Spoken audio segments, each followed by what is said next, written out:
This half hour being brought to you by good friends at Purdy Insurance, Market Street in Sunbury. Go to purdyinsurance.com. Auto, home, light, business, boat, motorcycle, RV. And don't forget Medicare. Steve Engel does a great job with that.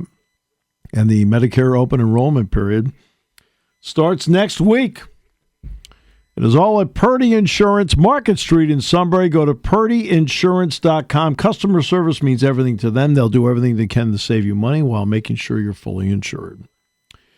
Ladies and gentlemen, boys and girls, kids of all ages, the outstanding Neal Coolong joins us. Welcome, sir. You bet. As always, it's my pleasure to be here. Well, Joe Flacco is now a Bengal. Dealt along with a sixth-round pick to the Bengals for a fifth-round pick, leaving two quarterbacks in Cleveland, Dillon Gabriel and Shedeur Sanders. Your commentary, sir. Almost like this is kind of what they planned all along. It really was a question of probably how quickly they could get Gabriel ready to be the starter, multiple-game starter, which I think they're in position now. They must have liked what they saw of him against Minnesota, which I felt was okay. I don't think there was anything spectacular about it. He didn't screw the game up. That's oftentimes what you need to go by when you have a quarterback quagmire the way that the Browns do. It makes sense. I mean, really, what they were looking at is he's a backup. We have another guy who's a backup. But maybe the biggest thing, and this is the part that's not really being discussed right away here, is I think what it suggests, probably more than anything, is Deshaun Watson's probably not as far off from returning. And that's a name that obviously gets kicked around when you start talking about the Browns in general. But Watson wasn't expected to miss all of this season. It was a question of how much they would want him back. And I don't think the return that they got out of Joe Flacco justified the idea of keeping Watson away for the entire time, probably bringing up a union issue. And certainly they didn't think enough of Kenny Pickett, who was hurt for a bit during training camp before he got traded.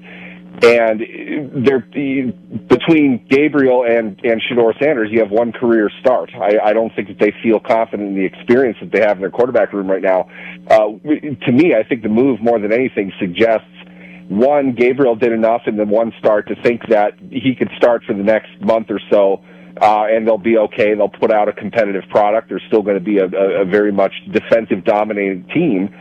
But perhaps more than anything, get into November, maybe even December, they're probably intending Deshaun Watson to be ready and able to start at that point. So I don't know if they would make another move with the quarterbacks they have right now, but unless Gabriel is doing exceptionally well, which I've said in this program many times, I'm not the biggest fan of Dillon Gabriel. I don't think that he's an NFL starter. I think he can do some things for you like he did against Minnesota. But if everything else is not working perfectly, he's not going to be able to overcome deficiencies. And if they have anything on their offense right now, it's deficiencies. They're running the ball a bit better. Judkins looks pretty good. That's kind of what you would expect.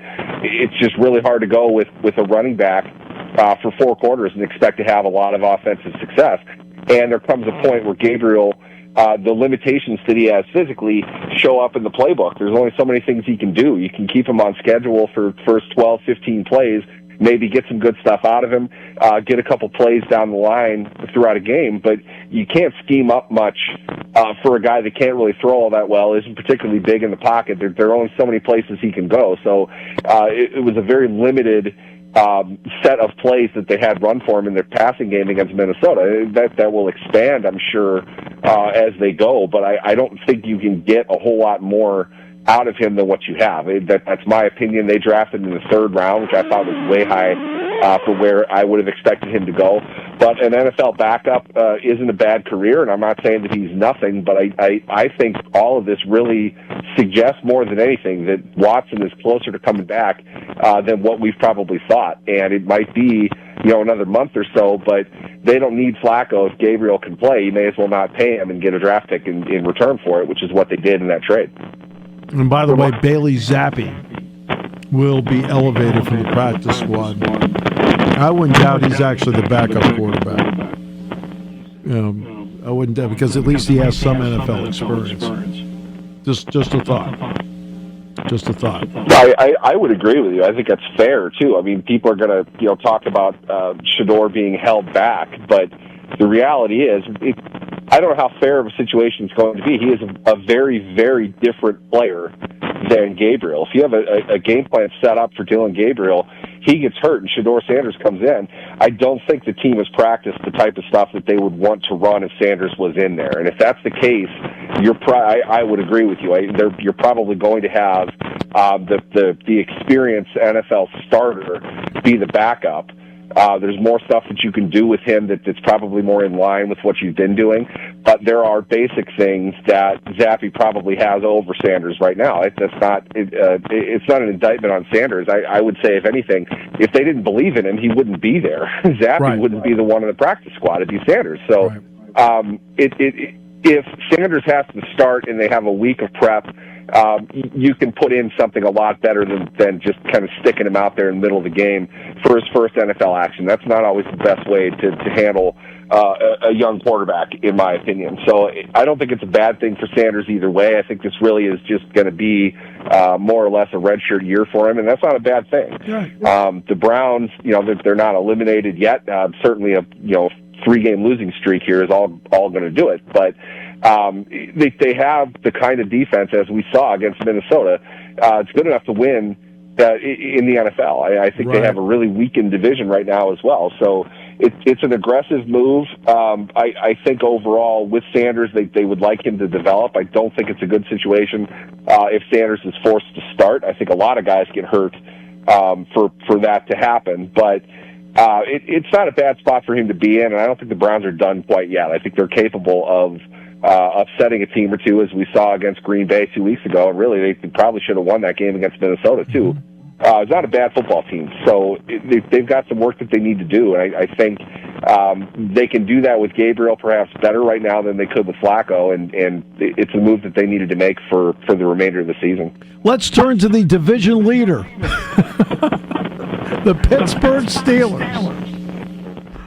All right.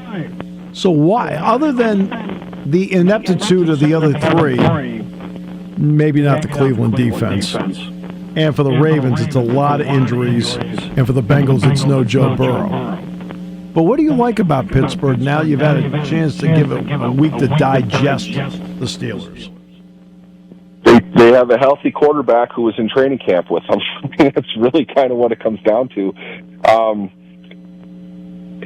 What I saw last weekend out of Baltimore, that's the worst I have ever seen that team play. It was pretty shocking. You're down a lot of guys, but it really looks like they were aware they were down a lot of guys, and even the backups were depressed by that. A very lackluster effort overall. Things obviously aren't working there. I feel like there's something going on internally, just because I get it. You don't have Lamar Jackson. I wouldn't have expected them, even at home, to beat Houston, a team that absolutely needed a win. I wouldn't have expected Baltimore to win that game, but they got boat raced. I mean, that was never competitive. It looked like Houston was playing for $1 million prize to win the game, and Baltimore was just a bunch of guys they grabbed from the stands to go out there and play.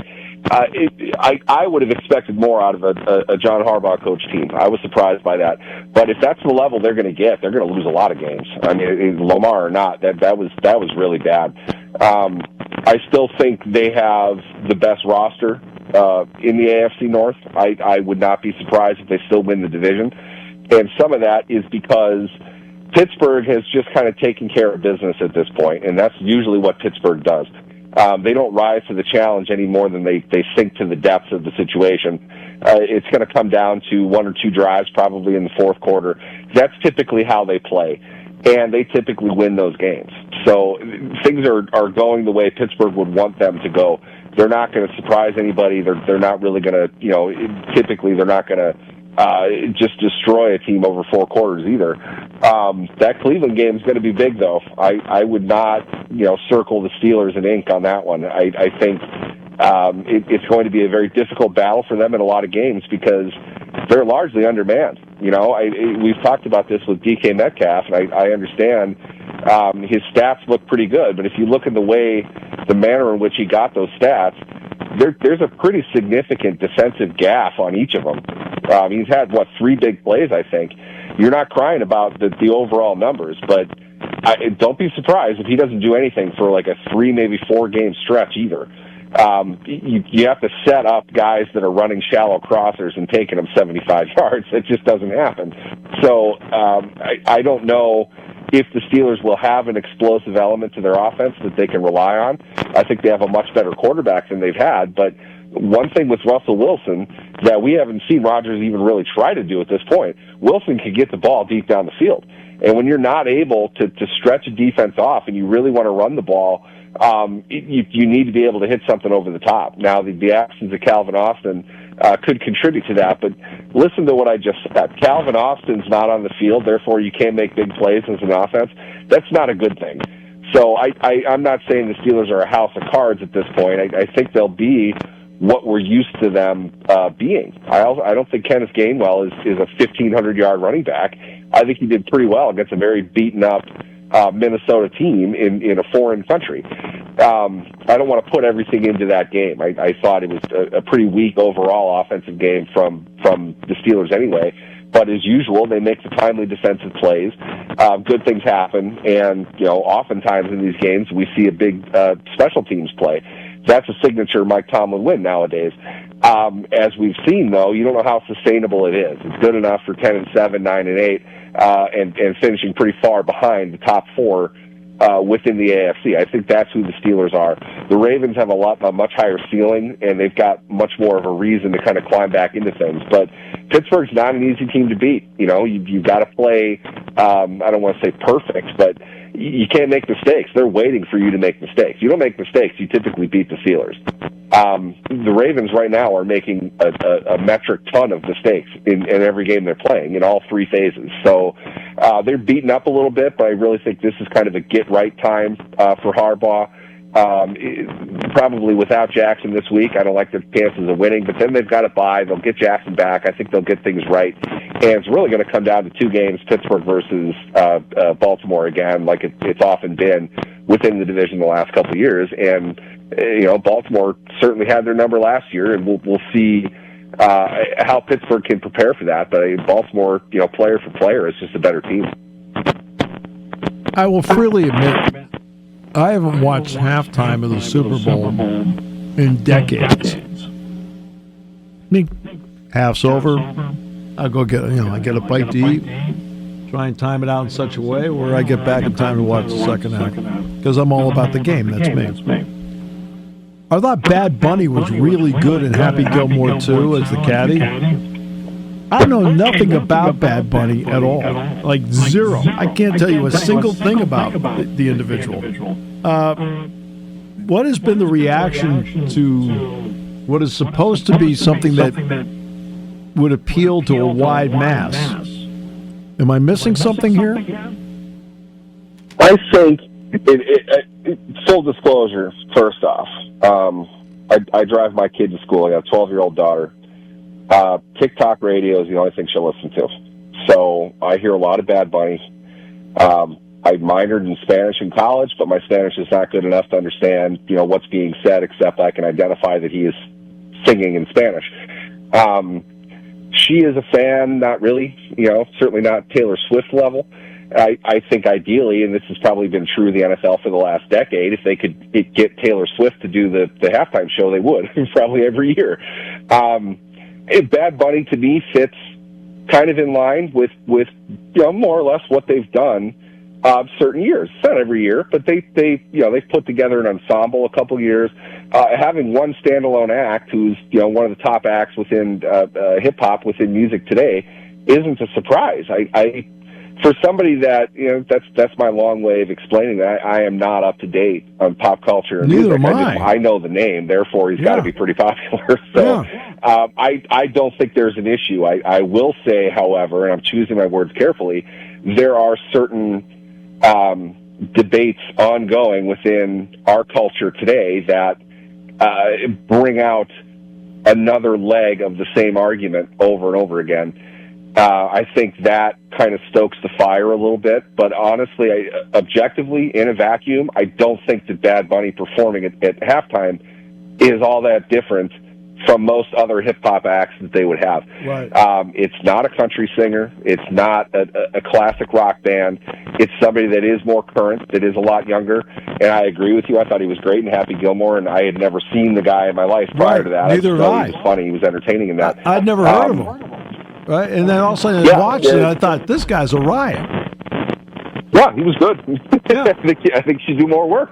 He can pull in, $50, $60 million a year with music and acting alone. I mean, there's not too many people that can do that, and good on him for that. But I think it came at a particularly sensitive time socially, and there are some people that may or may not have an issue with it, but are taking an issue because they have issues with other things within our society right now. And otherwise, full honesty, I'm with you. I could care less.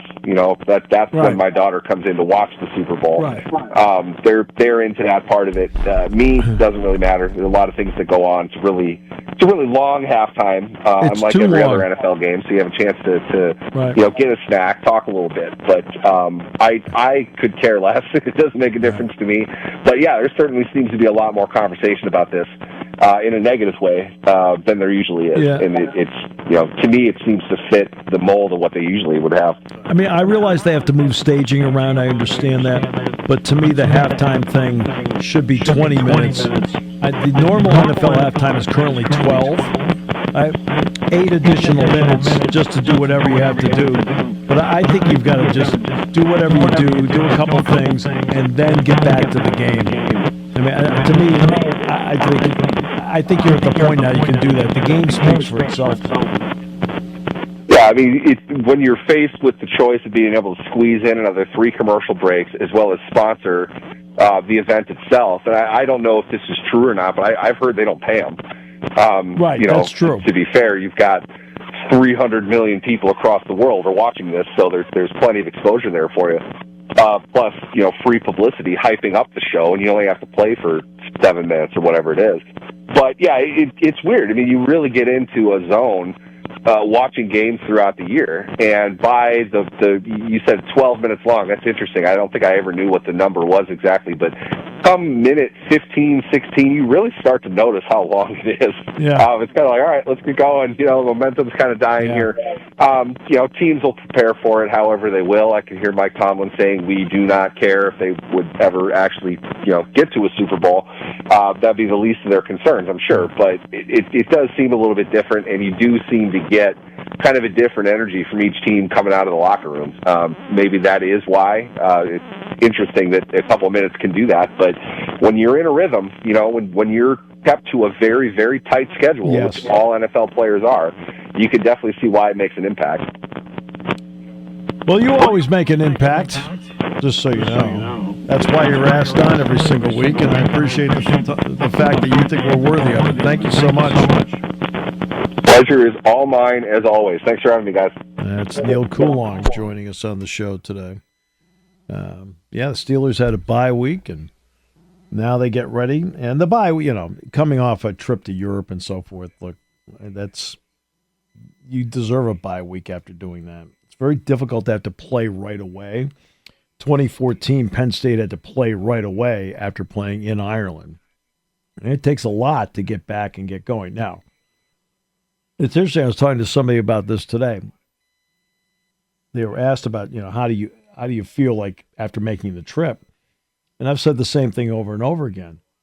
I don't understand why. I can't explain it. So but I don't get jet lagged. I did games in the past year. I've done games in all 4 time zones in the continental U.S. And it hasn't fazed me one bit. Travel back, forth. Right, got a game here, got to come back, do a game there, got to go. No, I don't. For whatever reason, I don't. I can't explain it, but I don't get jet lagged. But that's me. This half hour brought to you by Purdy Insurance. Market Street in Sunbury. Go to purdyinsurance.com. Auto, home, light, business, boat, motorcycle, RV, Medicare. Keep that in mind as well. Very important. Medicare open enrollment starts next week. Customer service means everything to them. They'll try and save you money as well here on News Radio 1070 WKOK.